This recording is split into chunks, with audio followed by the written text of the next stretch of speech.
नमस्कार दोस्तों, स्वागत है आपका हमारे YouTube channel agri expert Asif में। दोस्तों मैं गोविंद मेवाड़ा और आप देख रहे हैं राजस्थान इतिहास की स्पेशल सीरीज इतिहास राजस्थान का। अगर हम बात करें इस सीरीज के बारे में तो हमने मेवाड़ के सभी राजा पढ़ लिए थे और जैसा कि हमने पहले ही बता दिया था और पहले हम ये करते आए हैं कि हर एक राजा हर एक टॉपिक को पूरा होने के बाद उनके जितने भी एग्जामिनेशन में क्वेश्चन पूछे हुए हैं आज तक या जो पूछे जाने योग्य हैं उन सभी क्वेश्चनों का समावेश मैं लेकर आऊँगा। आज हम बात करेंगे महाराणा प्रताप के संबंधित प्रश्नोत्तरी के बारे में, क्योंकि हमने 5, 7 या 8 भाग में महाराणा प्रताप को पढ़ लिया है। तो आज हम बात करने वाले हैं कि महाराणा प्रताप के संबंधित कौन कौन से क्वेश्चंस पूछे जाते हैं, क्या क्या क्वेश्चंस इनके इम्पोर्टेंट बनते हैं, उनके बारे में हम बात करेंगे। तो शुरुआत करते हैं महाराणा प्रताप की प्रश्नोत्तरी से। और इस शुरुआत करने से पहले दोस्तों एक गुजारिश आपसे है कि अगर आप इस चैनल पर नए हैं तो चैनल को सब्सक्राइब जरूर करें, और अगर आप वीडियो को देख रहे हैं तो लाइक करें, और वीडियो कैसा लगा ये कमेंट बॉक्स में ज़रूर बताएं। अगर आपने इससे पहले महाराणा प्रताप या मेवाड़ के जीके के वीडियोज़ नहीं देखे हैं तो आपको आई बटन में इसके लिंक मिल जाएंगे। आपको डिस्क्रिप्शन बॉक्स में राजस्थान जीके प्लेलिस्ट और प्रश्नोत्तरी प्लेलिस्ट के लिंक वहाँ पर मिल जाएगा, वहाँ पे जाके आप इन वीडियोस को देख सकते हैं। तो शुरुआत करते हैं दोस्तों। अगर हम पहले क्वेश्चन की अगर बात करें कि क्या क्वेश्चन मोस्ट इम्पॉर्टेंट हो सकता है, पहला तो हम बात करते हैं ये क्वेश्चन बहुत इंपॉर्टेंट है और ये पूछा गया है AAO की जो वैकेंसी हुई थी सहायक कृषि अधिकारी भर्ती 2018 में। ये पूछा गया था कि राणा प्रताप के वह सौतेले भाई जिनको अकबर ने जहाजपुर की जागीर दी थी। देखिए यहाँ पे क्वेश्चन बनता है और यहाँ पे ऑप्शन में आपको शक्ति सिंह अवश्य होंगे, लेकिन शक्ति सिंह नहीं थे। क्यों? क्योंकि अकबर के द्वारा दी गई जो जागीर थी जहाजपुर की, वो जगमाल को दी गई थी और उसके बाद में जगमाल को आधा राज्य सिरोही को का दिया गया था। ये ऐसा इतिहासकार बताते हैं। तो इस क्वेश्चन का जो राइट आंसर होगा वो क्या होगा? आपका जगमाल होगा। उसके बाद बात करें कि हल्दी घाटी युद्ध में भील सेना का कमांडर या सेनापति कौन था। अगर हम बात करें कि भील सेना भी एक टुकड़ी थी हल्दी घाटी के युद्ध में जो महाराणा प्रताप की तरफ से बहुत ज़्यादा लड़े थे, बहुत ज़्यादा वीरता की इन्होंने परिचय दिया था, तो वो भील सेनापति कौन थे?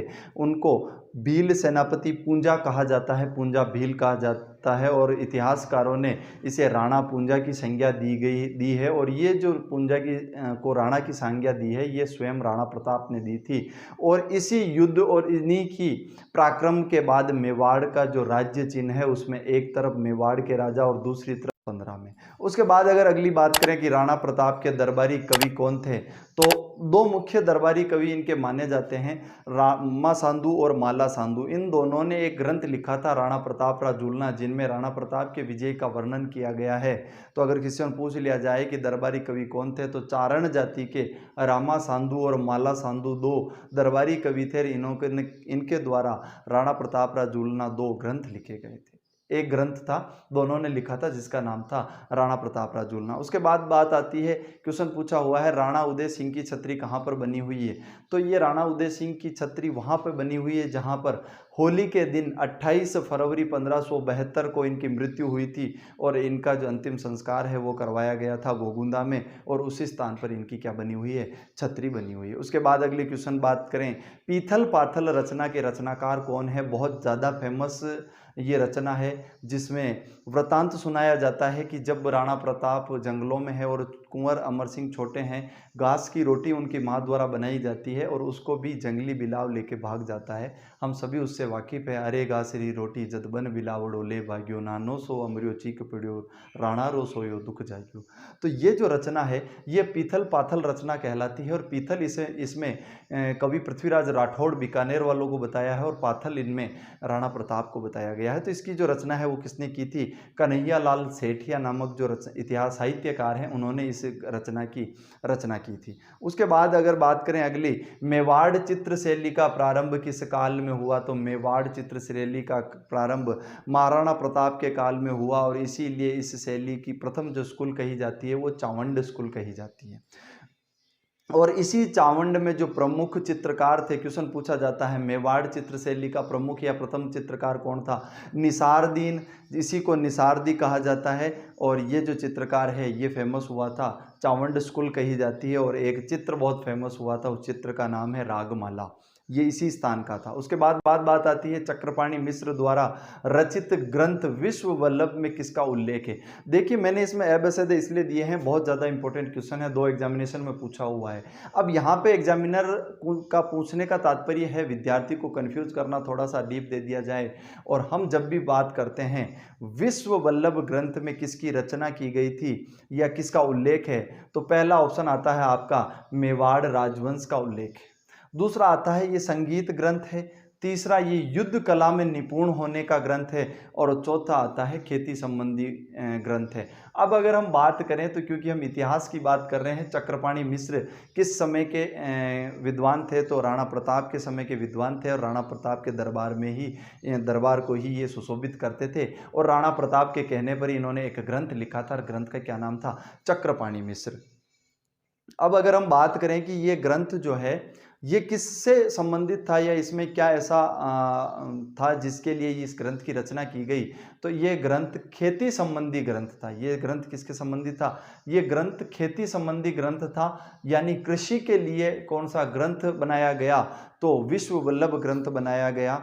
क्योंकि यहाँ पे एग्जामिनर पूछता इसीलिए है कि जब हम मेवाड़ पढ़ रहे हैं तो हम इसे कभी नहीं पढ़ेंगे कि ये खेती संबंधी होगा। ये आइडिया अगर हम लगाएंगे तो ये हम नहीं लगा सकते। हम या तो लगाएंगे कि मेवाड़ राजवंश होगा, संगीत ग्रंथ होगा या युद्ध कला में निपुण होगा। तो हमें ये ध्यान रखना है ये किसके लिए था, खेती संबंधी था। और फिर और डीप पूछ लिया जाए कि ये कितने अध्याय में लिखा गया, तो ये 9 अध्याय में लिखा गया था। इसमें मिट्टी परीक्षण से लेके एग्रीकल्चर या कृषि की सभी विधाओं का उल्लेख इस ग्रंथ में किया गया था। और लिखने वाला कौन था, चक्रपाणि मिश्र था। ग्रंथ का क्या नाम था, विश्व वल्लभ। उसका क्या नाम था, विश्व वल्लभ। उसके बाद बात करें राणा प्रताप का दाह संस्कार कहाँ हुआ था। देखिए राणा प्रताप का जो देहांत है वो 1597 में चावंड में हुआ था। और चावंड के पास ही बांडोली में एक बांध है, खेजड़ बांध, वहाँ पर इनका अंतिम संस्कार किया गया उसके किनारे। और वहीं पर 8 खंभों की इनकी छतरी बनी हुई है। क्वेश्चन पूछे हुए हैं तो ध्यान रखना है, राणा प्रताप का स्मारक या छतरी कहाँ पर है, तो खेजड़ बांध जो है बांडोली, वहाँ पर इनकी छतरी बनी हुई है या स्मारक बना हुआ है। कितने खंभों का है,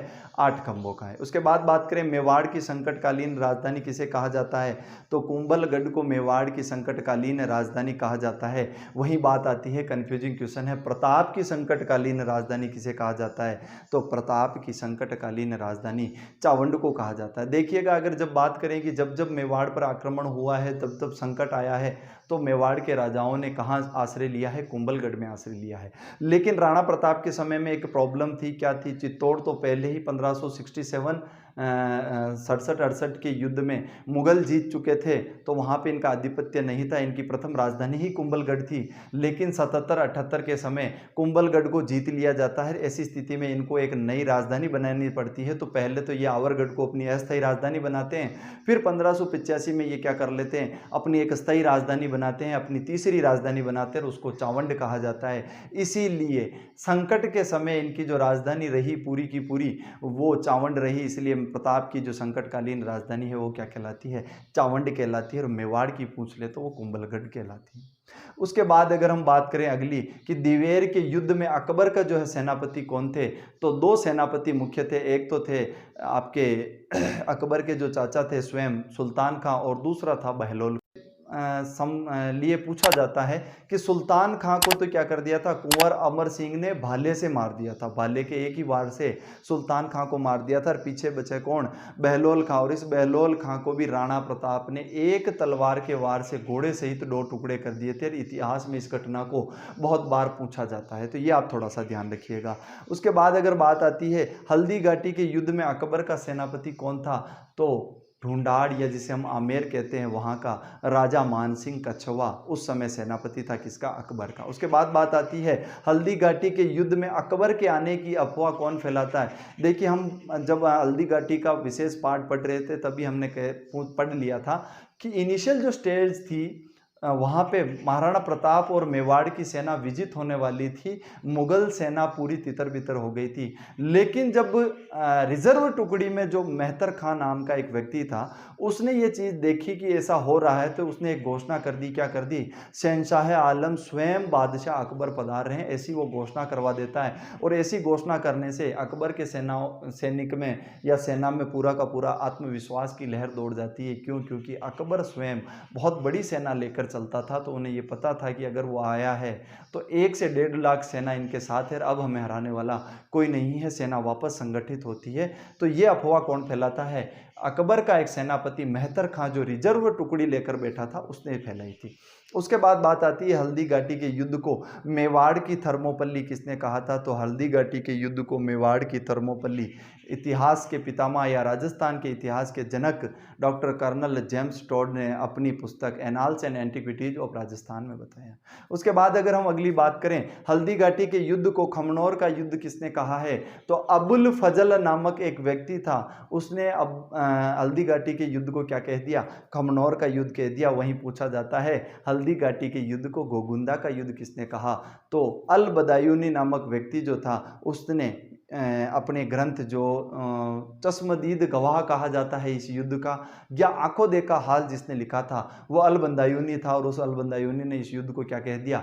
गोगुंदा का युद्ध कह दिया। अब यहाँ पे दोनों क्वेश्चनों में कन्फ्यूजन होता है, खमनोर का युद्ध किसने कहा और गोगुंदा का युद्ध किसने कहा। जब मैंने आपको ये पार्ट पढ़ाया था, वहाँ पे मैंने इसकी ट्रिक दे रखी और बहुत शानदार ट्रिक है, आप वहाँ से समझ पाएंगे। अगर अभी तक आपने वो वीडियो नहीं देखा है तो राजस्थान जीके की प्लेलिस्ट में जाके महाराणा प्रताप के 7-8 भाग में मैंने पूरे के पूरे महाराणा प्रताप को पढ़ाया, वहाँ जाके आप इसको देख सकते हैं।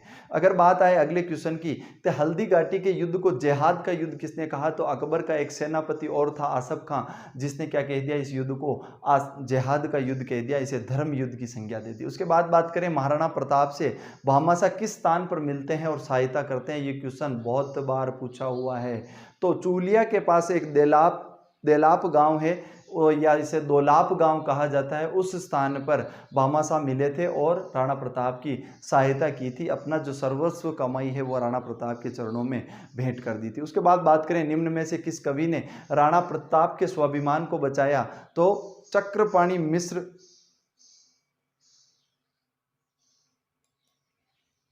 दूसरा आता है रामासांदू, तीसरा आता है केसरी सिंह बारट, और चौथा आता है पृथ्वीराज राठौड़। देखिए ऑप्शन दिए हुए हैं। अगर बात करें कि चक्रपाणि मिश्र, तो स्वाभिमान की जब बात आती है तो बात किसी और रचना में तो नहीं, लेकिन पीथल पाथल रचना में कन्हैया लाल सेठिया ने लिखी है कि एक समय ऐसा आया था जब मेवाड़ के इस यशस्वी राजा का स्वाभिमान थोड़ा सा डगमगाया था। किस कारण?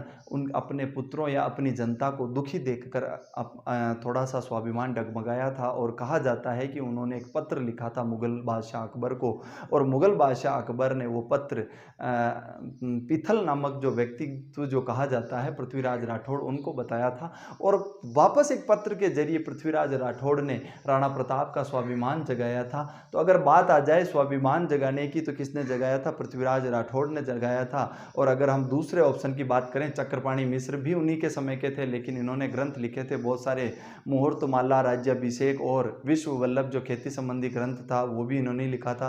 रामा सांधू ने माला सांधू के साथ में मिलकर राणा प्रताप राज झूलना लिखा था। और बात आए केसरी सिंह बारट की, तो केसरी सिंह बारट ने भी मेवाड़ के एक राजा का स्वाभिमान जगाया था, लेकिन वो राजा ये नहीं थे। आगे हम जब पढ़ेंगे, या आपको पता हो कि किस राजा का स्वाभिमान केसरी सिंह बारट ने जगाया था, तो आप कमेंट बॉक्स में जरूर बता सकते हैं। और 13 सोरठे कहते, ये इतना मैं आपको हिंट दे देता हूँ, 13 सोरठे कहे गए थे इनके द्वारा, और उन्होंने एक मेवाड़ के राणा का स्वाभिमान जगाया था। तो इसका जो राइट आंसर होगा वो क्या होगा? पृथ्वीराज राठौड़ होगा। उसके बाद बात करें कि राणा प्रताप के हाथी का क्या नाम था, तो राणा प्रताप की तरफ से बहुत सारे 3 या 4 हाथियों का होना बताया जाता है। उसमें मुख्यतः लूणा और राम प्रसाद का होना तथ्यपूर्वक बताया जाता है इतिहास में। और राम प्रसाद के लिए तो इतना कहा जाता है कि इस राम प्रसाद को जब कैद करके ले जाया गया था राणा अकबर के पास, तो उन्होंने इसका नाम क्या रख दिया था? पीर प्रसाद रख दिया था। उसके बाद अगले क्वेश्चन की बात करें कि राणा प्रताप ने अपना शस्त्रागार कहाँ बनाया था, तो राणा प्रताप ने अपना शस्त्रागार गोगुंदा, ऑप्शन दिए हुए हैं, कहाँ बनाया था? ये बहुत इंपॉर्टेंट क्वेश्चन है। गोगुंदा, चावंड, कोलियारी, और चौथा ऑप्शन है मायरा। अगर बात करें गोगुंदा की, तो गोगुंदा में इनके पिता का अंतिम संस्कार हुआ था उदय सिंह का, और उदय सिंह की छतरी कहाँ पर है? गोगुंदा में। बात करें चावंड की, तो चावंड में इनकी राजधानी रही थी, तृतीय राजधानी कही जाती है, प्रताप की संकटकालीन राजधानी कही जाती है। और उसके बाद बात करें अगर कोलियारी की, तो कोलियारी में तो क्या हुआ था? इन्होंने अपने जितने भी घायल सैनिक थे हल्दी घाटी के बाद के, उन सभी का इलाज कोलियारी में कराया था। और बात आ जाए कि गुफा का शस्त्रागार दीवार कहाँ बनाई थी, तो मायरा नामक स्थान पर गुफाएं हैं, उन गुफाओं में इन्होंने क्या कर दिया, अपना शस्त्रागार का निर्माण इन्होंने वहाँ पर करवाया। तो दोस्तों ये थे सारे के सारे जो वीडियोज़ हैं, माफ़ कीजिए क्वेश्चन हैं, वो जो पूछे हुए हैं राणा प्रताप या राणा प्रताप से संबंधित एग्जामिनेशन में, वो सारे क्वेश्चन मैं आपके लिए लेकर आया हूँ। उम्मीद करता हूँ कि ये सारे क्वेश्चन आपके लिए लाभदायक सिद्ध होंगे। देखिए साथियों, हो सकता है कि इसमें कहीं न कहीं कोई कन्फ्यूज़न या कहीं आंसर में कुछ मिसमैच अगर रह गया हो, मैंने पूरी सावधानी बरती है, फिर भी रह गया हो तो आप कमेंट बॉक्स में ज़रूर बता सकते हैं। हम सब मिलकर उसको क्लियर ज़रूर करेंगे, क्योंकि मैं ये चाहता हूँ किसी भी तरीके से किसी भी व्यक्तित्व तो गलत सूचना या गलत जानकारी नहीं पहुंचे, जिससे एग्रीकल्चर या किसी भी एग्जामिनेशन की आप तैयारी कर रहे हैं तो आपके जो परफॉर्मेंस है वो किसी एक वजह से या किसी की गलती की वजह से आपको भुगतनी नहीं पड़े। तो ये थी पूरी की पूरी प्रश्नोत्तरी। उसके बाद मैं कोशिश करूंगा दोस्तों कि अगले वीडियो में हम मारवाड़ को शुरू करें। तब तक के लिए धन्यवाद। जय हिंद, जय भारत।